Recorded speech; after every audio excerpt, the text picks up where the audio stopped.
Welcome to the Elite Life Podcast with your hosts, Trisha and Kylee. Here, we guide you on a journey of personal and professional transformation, revealing the secrets to success. Whether you're a seasoned pro or just starting out, join us as we unlock the doors to the elite world of growth, grit, and grace.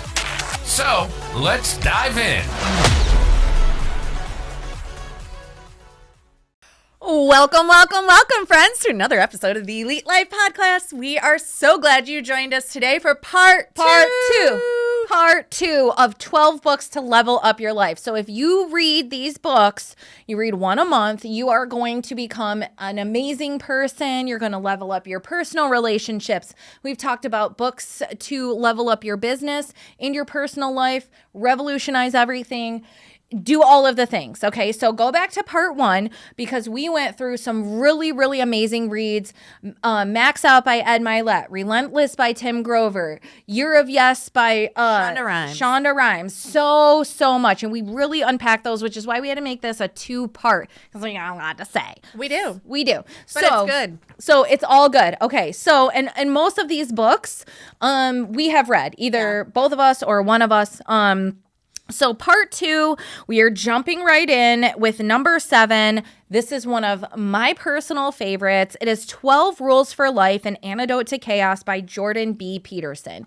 And if you do not know who this man is, you've been living under a rock, but I will clue you in because I love you. He is one of the most brilliant minds I have ever seen.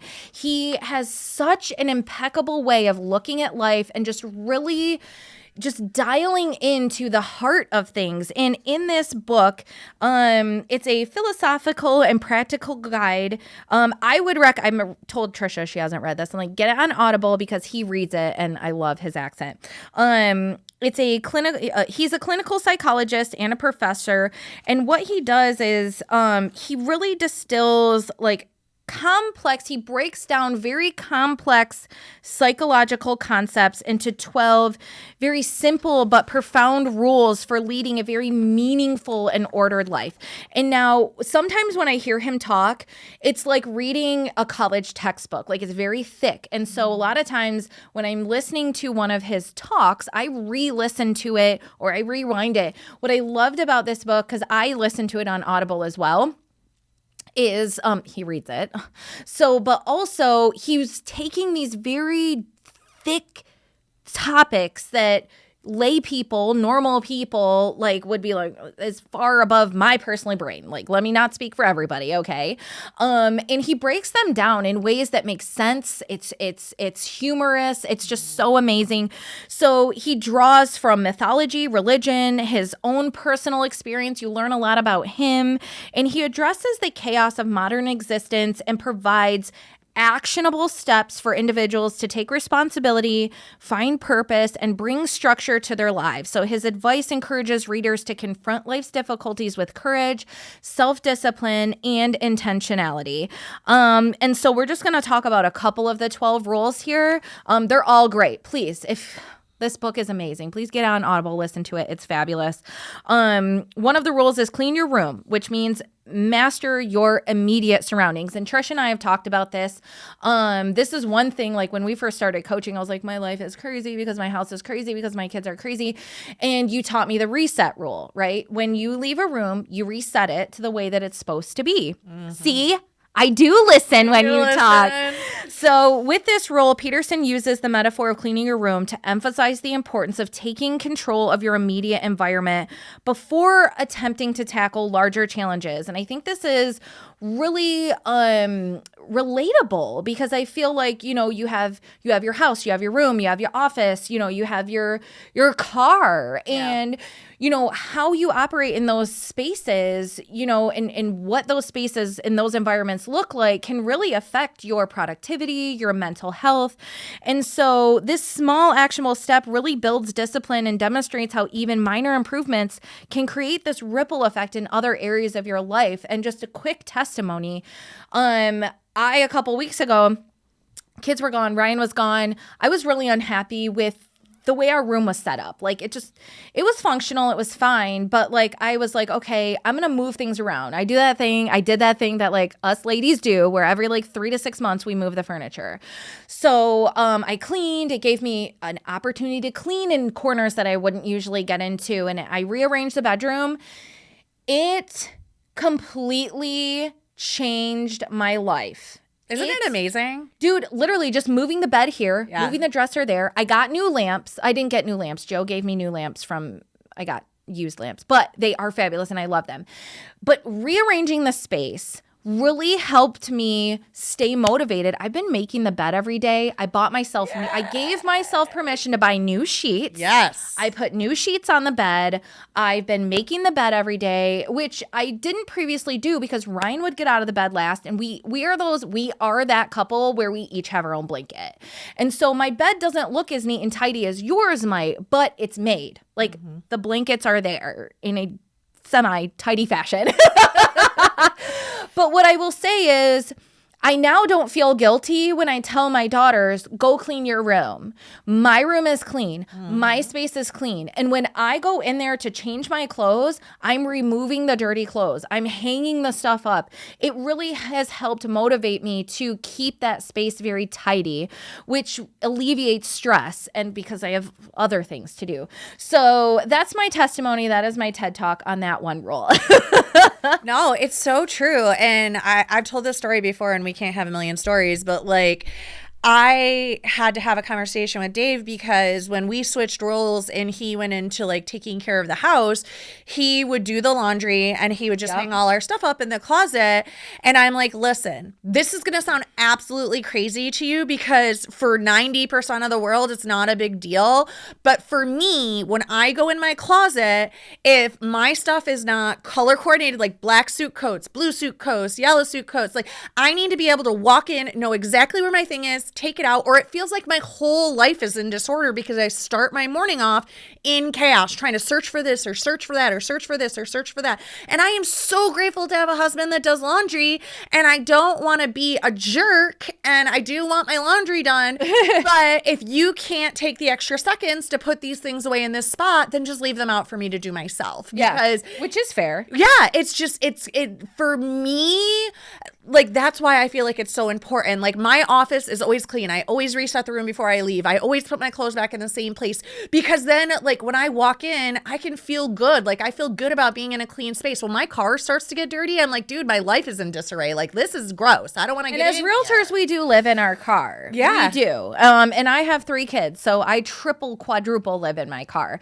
So that is one of the rules. The next one is stand up straight with your shoulders back. Posture influences mindset. So he explains that physical posture is a reflection of your psychological state and vice versa. Standing tall signals self-respect, confidence, and readiness to face the world, which can positively influence how others perceive you and how you view yourself. And this is something I struggle with because I'm constantly like this because it's comfortable. But I also realize that when I'm 87 years old, I'm going to look like Quasimodo. So lately, I have been trying, especially when I'm driving in the car, to keep my head on the seat rest. The headrest. Yes. And I purchased a posture corrector, one of those things that you wear like a backpack. And it is very true because when I look in the mirror and you think about it and you look in the mirror and you're trying on an outfit, you're not trying on an outfit like this. And for those of you who are listening, I'm all hunched over and my head is forward and my neck is out and I look like a turtle. When you try on clothes and you feel good, you stand up straight and your shoulders are back and your back doesn't hurt and your shoulders don't hurt and your neck doesn't hurt. So that is one rule that I really, really love. And then the last one I'll dig into really quickly is pursue what is meaningful, not expedient. And he talks about how he's encouraging his readers to seek purpose and meaning in life rather than chasing short-term gratification. True fulfillment comes from striving toward meaningful goals, taking responsibility for your actions, and contributing to the greater good even when the path is difficult. And this is something I know we talk about on the show a lot. But this book, 12 Rules for Life, it is a very powerful call to take responsibility for your actions and your choices, confront life's inherent struggles with courage, and build a purposeful life.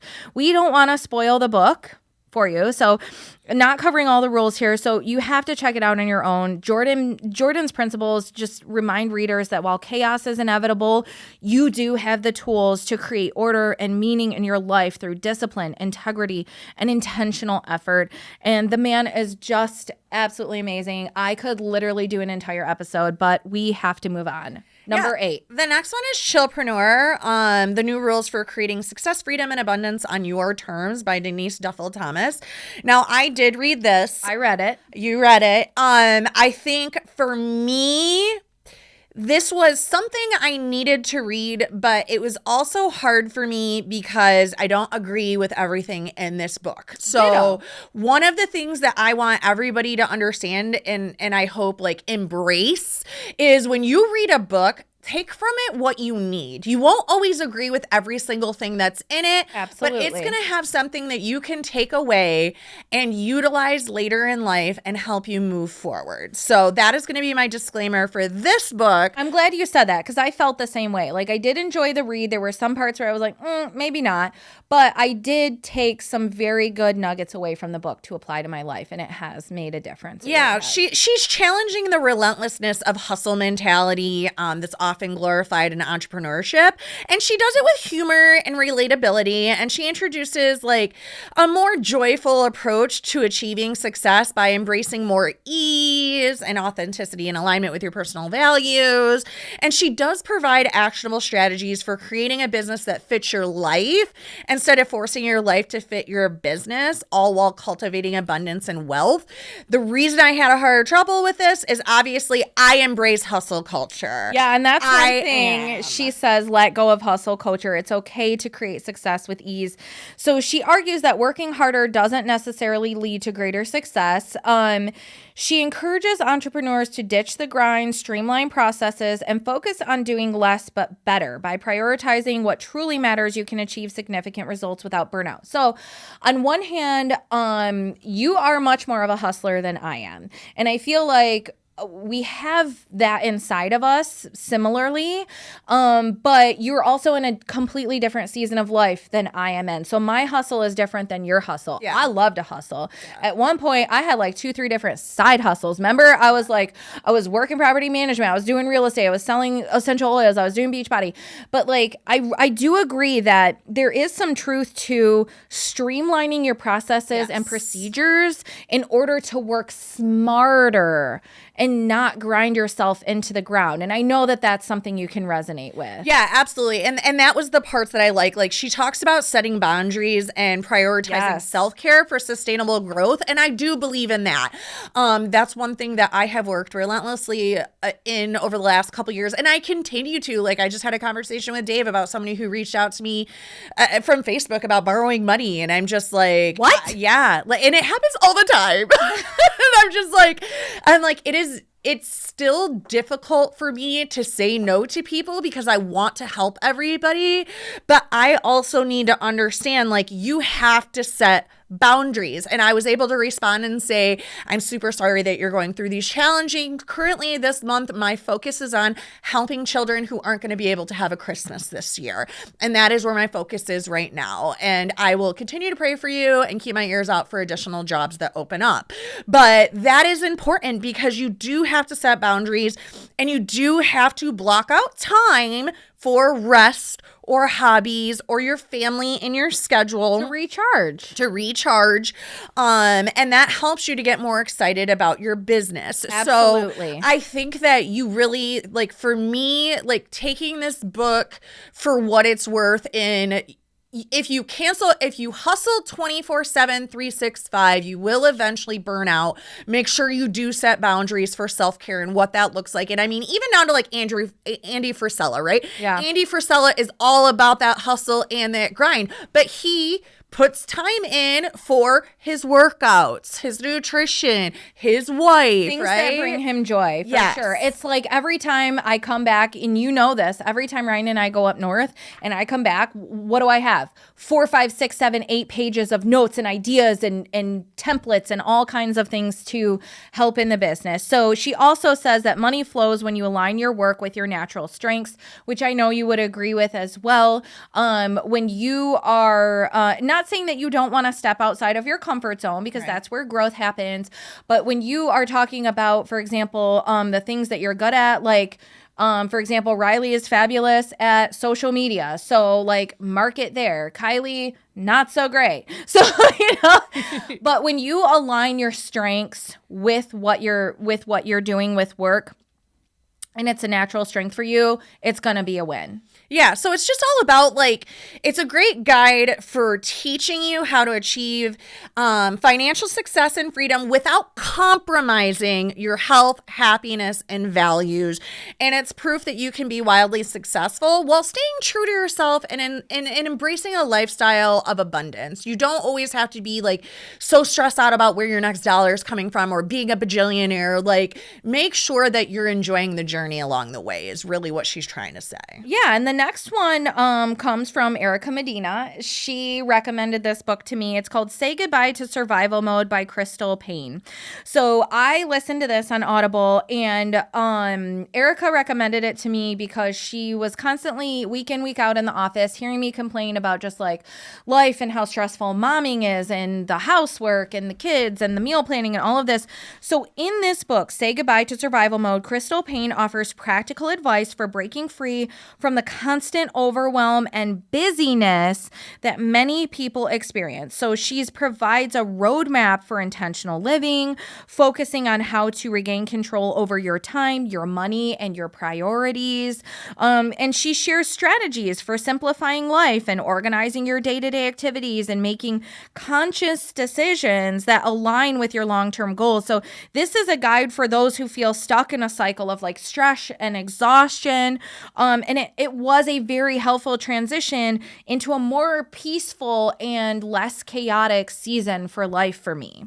I love that because I've been having a lot of conversations around, because like we've been talking about, I am in this phase of like, during this time of year, I get very reflective and I also get very stressed out. I get very stressed out right now because I like the Christmas party, right? We love the Christmas party, but I take that on pretty much by myself, except for Dave's like handling the presents and stuff. But I do all the planning, all the booking, all the paying, all the setup, like coordinating everybody, whose numbers are what, like it's very stressful for me. And then on top of that, I have my family Christmas stuff. And then it's, not a busy season for real estate. So it's like money's tight and all of these things. And I've really been looking at this year, how can we break that cycle, right? We can break that cycle by the new agents that come in. Let's change their cap date. Instead of every single person in the office being March to March, maybe from here on out, the new agents that come in are actually October to October, so that I have not every single person capping at the same time and we're absolutely broke in December because I'm the only one whose money matters, right? So like really taking a look at, like I ask myself, like, why do you feel like this when you feel like this? Because you need to break those cycles. Because if you're always stressed out at the same time of year, or you're always stressed out at the same family amount, or you're always like you have to break those cycles. And I think that what all these books talk about is you control your life, you control your days, you control your destiny.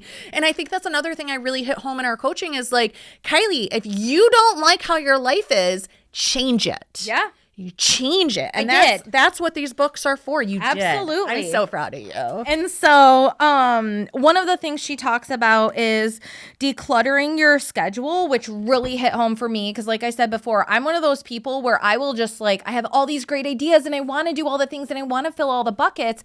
And so I will jam pack my day without giving myself any buffer time to take a poop or, make those days where it's like a kid wakes up with a fever or someone's vomiting or the car is broken down.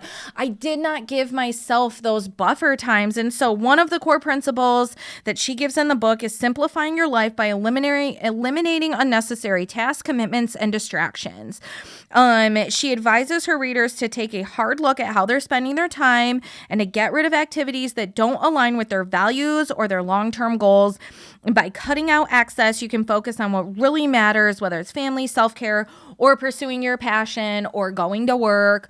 And this was something that really resonated with me because again, like we were just talking about, like I am a social creature. I love having friends, and I love going to breakfast, and I love going to lunch.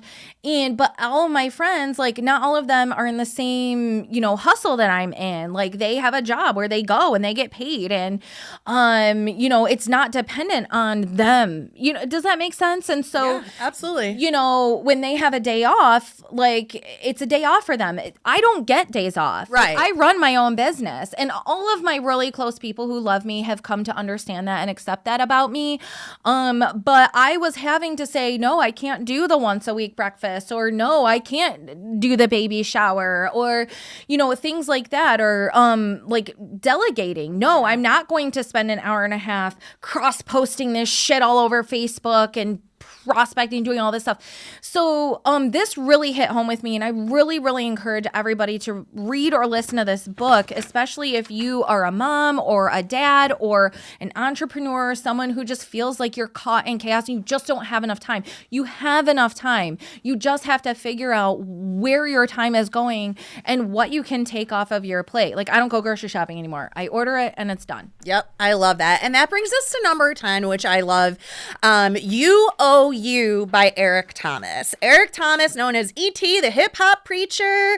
I love his energy, and he does read his book. So if you get it on Audible, I liked it on Audible. I did too. Yeah. It's a great listen. I love how he just really unravels his own personal story so that you can really understand where he's coming from. And I think that's a really important thing when you are reading a book like this. I love that these authors do give you an insight into where they came from, or why they're writing this book, or why they're sharing this with the world, because it really just makes them relatable and helps you understand that like we said before, even people way up here have the same problems that we do. They have the same social anxieties we do. Eric Thomas was homeless, and he struggled with a lot of his family relationships, and that's what really made this a really great read. And he's from the D, so yeah, absolutely. So he encourages his readers to embrace their inner drive and purpose. He stresses the importance of self-accountability, resilience, and the power of perseverance. So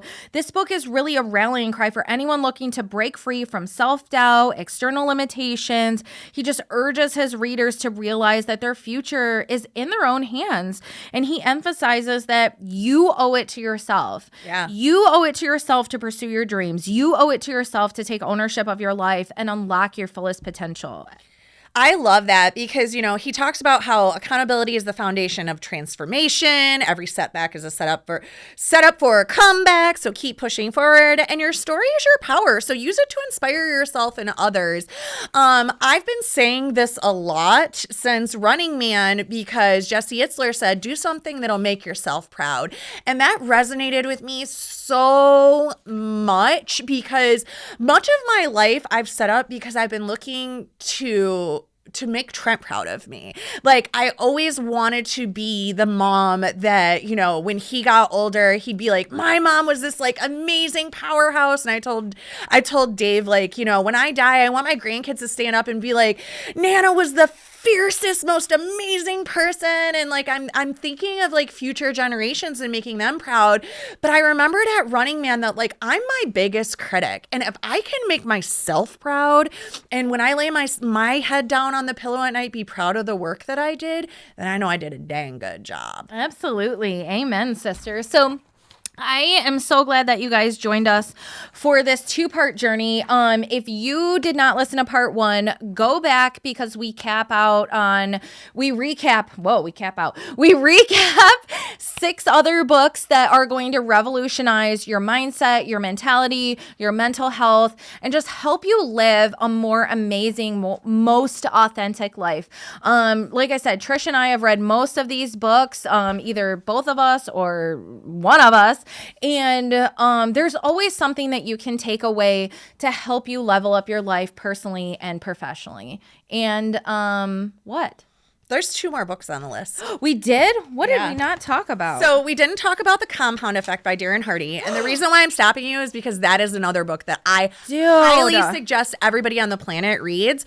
So I'm going to chat we got to 10. We got to 10 and we owe you 12. So really quickly, grab The Compound Effect. It's the first personal development book I ever read. You sent it to me when we started Beachbody. Yeah, I gave it to Riley too, and she's really enjoying it. Small habits build momentum. It can start with just eating carrots instead of chips, and it can change your whole life. So grab The Compound Effect. Consistency trumps intensity over the long run. Track your progress to stay accountable and motivated. Grab The Compound Effect. Ooh, and Atomic Habits. How did I forget this one? So this one is really a comprehensive, actionable framework for building good habits and breaking bad ones. I have this at my house. I have the workbook. And really the key takeaways on this one is focusing on systems and instead of goals. So like it is important to have your goals, but the systems you put in place are going to be what helps you get to those goals. Create a habit-friendly environment, which we've talked about before. If your goal is to lose weight, you need to purge that pantry, my friends. Yes. You need to make sure that all your friends and family know that you don't eat cake and you don't eat ice cream and you don't drink liquor anymore. And if they love you, they will support you. And it also talks about habit stacking, which, is another thing like I really hit home with. I love habit If you want a new habit, stack it with something else. Like I wanted to start flossing my teeth every day. So I took the bag of flossers and I put them next to my toothbrush. So every day I brush my teeth and I floss my teeth. And it took me 42 years to start flossing my teeth. Your teeth are amazing though. Thank So you haven't lost anything. So take these books. We will lay them all out in the list in our show notes for part 1 and part 2. That way you can take a look. You can order them. You can borrow them from the library. Yeah. You can listen to them on Audible. Truly invest in yourself. You will not be sorry when you go through these books. Take at least 1 or 2 things from every single book and apply it to your life, and you will be so amazed at the end of 2025 what you were able to accomplish and how different your life looks in a good way. Yeah, and it makes you feel good. Like when you're listening to these books, like you're putting positive energy into your ears, into your mind, into your souls, and you're like canceling out all that negative crap we hear on the news and social media and everywhere else, and you just need that. Like I often find when I am in like the dumps or a bad mood or something like that, the first thing I examine is like, what have I been listening to? Yeah. What have I been listening to? What have I been reading? And 9.5 times out of 10, is always the news. Yeah. If I haven't been listening and reading anything positive, I've been scrolling Facebook and maybe I was deep in school, so I wasn't reading anything good. I wasn't listening to good messages. I was working hard on Saturday, not getting to church on Sunday. And that's the problem. You are the sum of what you put in your ears and in your body and in your heart and in your soul. So make sure you're putting good stuff in there. And speaking of putting good stuff in there, make sure you subscribe to the show, like the show, share the show. This was great part 1, part 2 episodes. We drop fresh content every single Thursday here on Elite Life. So make sure you hit the bell so you don't miss a single thing, and come back next week for some more goodness. Woo, bye. Thank you for joining us today on the Elite Life Podcast with Trisha and Kylee. Don't forget to share this episode with a friend so we can keep delivering you more fantastic insights on grit, grace, and growth. Stay connected with us on Instagram and Facebook, where we'll keep the ideas flowing to help you build a life you love and leave a legacy you can be proud of. Until next time.